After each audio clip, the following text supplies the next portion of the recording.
God bless you all.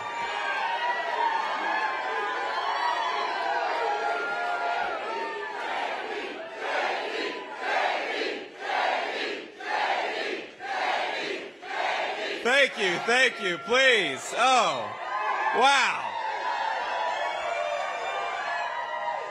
You guys, it is great to be here. It is great to be in Pennsylvania, and we have got 44 days till we're going to turn this state red, turn the country red, and make Donald Trump the next president. Now we love you all too. Now look, I got a couple people I want to recognize. We have the Berks County Chair, Susan Bernhardt. Where is Susan? Susan, you're doing a great job. Thank you. We have got former congressional candidate and founder of Hope and Coffee, Lisa Schleifer. Where's Lisa? Lisa, thank you. So we've also got, running around here somewhere, my 7-year-old and my 4.5-year-old. So, and they are thrilled to be in Pennsylvania, but they're particularly thrilled to go to the Hershey Park later today.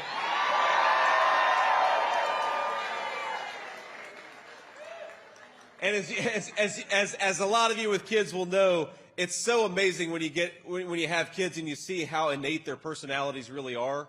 So the 7-year-old is probably somewhere around here reading a book. He's like his mother.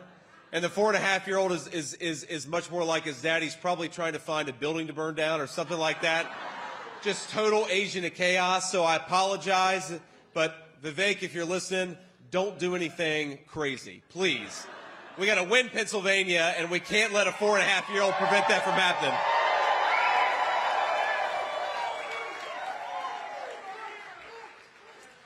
Now, look, I don't know if y'all have noticed, but, you know, Kamala Harris does this interesting thing where the only time she speaks before the American people is when she's got a teleprompter right in front of her. And I think it's because she has no idea what to say unless somebody else is writing her lines for her. Isn't that a disgrace? Now she will, you know, I'll give Kamala Harris a little bit of credit because over the past 50 days, y'all, now don't run me out of town yet. I said I'd give her a little bit of credit. I give Kamala Harris a little bit of credit because she's given 2 interviews over 50 days of being the Democratic Party's nominee. Now, I think I've figured out the secret though. The reason Kamala doesn't get very many interviews is because every time she does, I think we pick up about 100,000 votes. So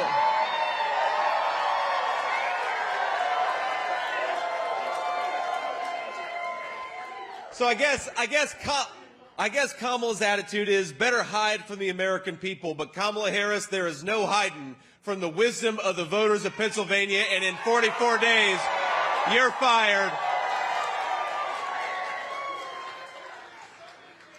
Now, it's so funny. I talk to the president, of course, all the time, and he and I think, figured it out a few days ago. Kamala Harris, she's running from every position that she has ever had. Now, she said she ran on defunding the police, and while she's been vice president, there's been no vice president in this country's history who's more anti-law enforcement. But now she says she didn't mean it. Now, 3.5 years ago, Kamala Harris said that she wanted to ban fracking. And how would that go over for the workers of Pennsylvania? Not very well at all. But now Kamala Harris says, well, she didn't mean it. Three and a half years ago, Kamala Harris suspended deportations. She stopped Donald Trump's wildly successful Remain in Mexico policy. And she radically increased asylum fraud in this country, opening the southern border and flooding communities like this one with deadly fentanyl and a lot of crime. But now, Kamala Harris says, no, I didn't mean to do that. And we figured it out. She can't be trusted. You're exactly right. But I think what I've figured out is that Kamala Harris knows that she's not going to win this race, so she's auditioning for my job. And I told the president, sir, you got to be worried because she's going to show up at one of these rallies with a long red tie and a Make America Great Again hat. But here in Pennsylvania and all across our country, we are not going to let Kamala Harris forget that she opened the border, that she went to war with the police, that she tried to ban fracking, and she is fired on November the 5th, and we're not going to let her get away from it.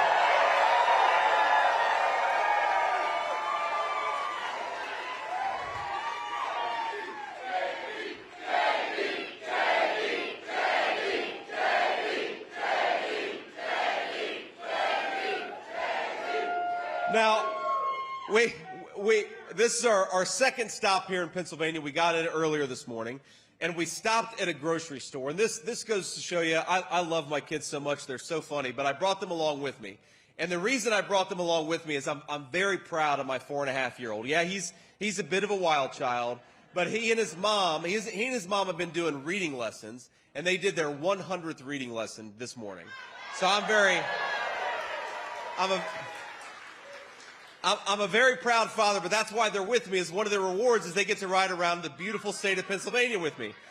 Now, we went to a grocery store, and I said, well, another reward is that you can pick anything you want in this grocery store, and I assume, of course, that they'd want a piece of candy. But again, my 7-year-old, he's just like his mother. He's very, very practical. He's what they call a type A personality. And I'm talking about grocery prices, which we'll get to in a second, and the media's sitting there, and my son tugs on my shirt, and he says, Dad, we need eggs. And I said, son, when I said you could get anything, I thought maybe you meant like a Snickers bar or something. He said, Dad, you used the last 3 eggs this morning. We got to get eggs. So I'm like, all right, son, we'll get an ice cream sandwich, and I will get a dozen eggs. And that's exactly what we did. But, you know, it reminded me, a dozen eggs, almost $4 in the state of Pennsylvania. You know, when Donald Trump was president, you know what a dozen eggs cost in this country? About $1.50. And in the state of Pennsylvania, one of the worst, actually, I didn't know this until recently. You know, y'all have had one of the worst grocery price inflation in the entire country.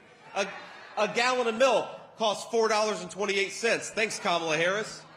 A dozen eggs costs almost $4. Thanks, Kamala Harris. A price of ground beef went from just shy of $4 a pound to $6 a pound because Kamala Harris cast the deciding vote on the Inflation Explosion Act. And as Kamala Harris, she is, you know, my friends, I haven't been in politics long enough to be as shameless as Kamala Harris and stand before the people of Pennsylvania and America and say on day one, she's going to tackle the affordability crisis affecting American families. Kamala, day one was 1,400 days ago. What the hell have you been doing that whole time?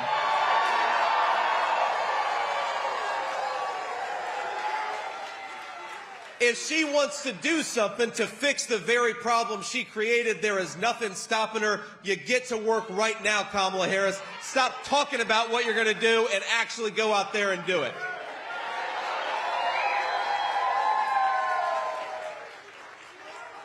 Now, it's not just grocery prices. It's everything is more expensive in this country. Americans cannot afford to live a good life in this country because of Kamala Harris's policies. It's crazy. Now, think about this. Donald Trump and I believe in a very simple principle, that if you work hard and play by the rules, you ought to be able to get ahead in this country that all of us love. Isn't that simple?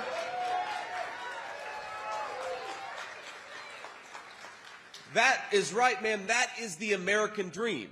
And you know, one of the most critical parts of the American dream is being able to afford a home. And right now, thanks to Kamala Harris's policies, homes are skyrocketing. Mortgage interest rates are as high as they've been in a generation, and a lot of young Americans feel like they cannot afford a home in this country, and I think that's disgraceful. One of the reasons why we got to get Donald Trump back in the White House is because we want young Americans to be able to afford to own a stake in this country, and they will when we get Donald Trump back.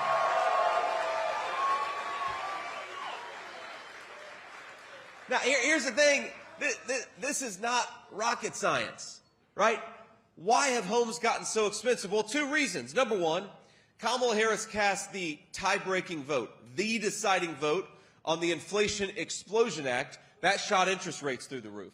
And you know, the other thing Kamala Harris did is that her border policies welcomed 25 million illegal aliens into this country, people who shouldn't be here, people who are competing against you and your children to buy the homes that ought by rights go to American citizens. So our message to Kamala Harris is stop giving American homes to foreigners who shouldn't be in this country. Start giving them to American citizens who deserve to be here and ought to be able to afford a stake.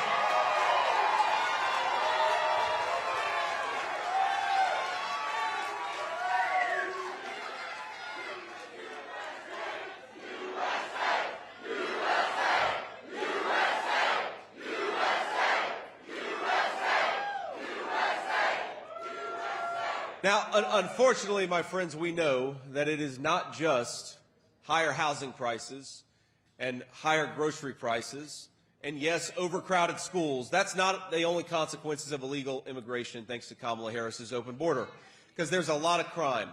There's a lot of crime committed by people who shouldn't be in this country to begin with. And I just want to, I want to read through this. Now, earlier this year, an illegal immigrant from Guatemala killed a 21-month-old child in Chester County. That's just earlier this year. In 2022, fentanyl, thanks to Kamala Harris's open borders, became the most common source of overdose deaths in this country.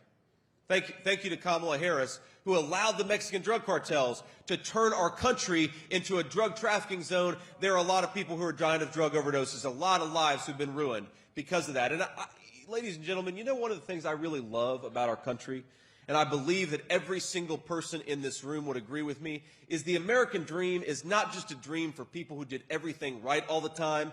It's an American dream for people who want second chances. And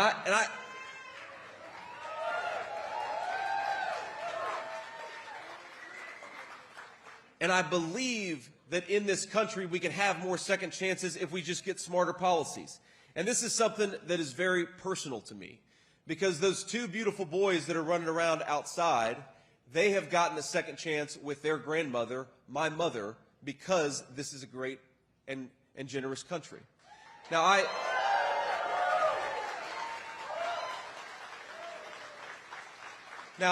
a lot of you know that I was raised by my grandmother. And the reason I was raised by my grandmother, I called her Mamaw, we love Mamaw, is because my own mom struggled with opioid addiction for a big chunk of my early life.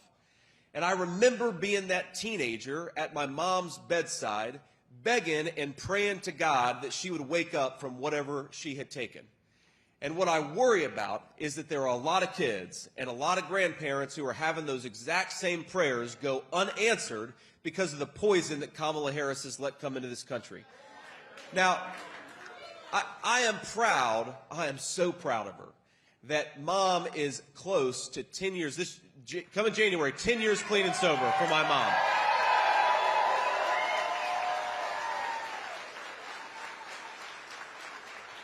And for all of you out there who are dealing with it yourself or know somebody, love somebody who's dealing with it, there is hope on the other side of addiction. There is hope in recovery, but only if we give people that second chance. And we are not going to give the second chances to millions of Americans if we keep on letting those drug cartels use our country as a drug trafficking zone. So our message to those drug cartels, our message to those drug traffickers, our message to everybody who has come into this country illegally is in 6 months, pack your bags, because Donald Trump's coming back into office and you're going home.